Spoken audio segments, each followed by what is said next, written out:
Научинское водохранилище. Самое охраняемое, из него бьет город. Да. На водохранилище никого. Ну что, поеду тогда на Пестовское.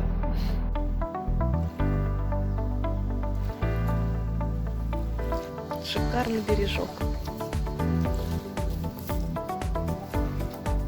На возвышенности поляночка такая.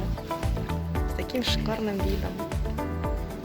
Да, пожить тут с компанией хорошей в удовольствие. Палаточки.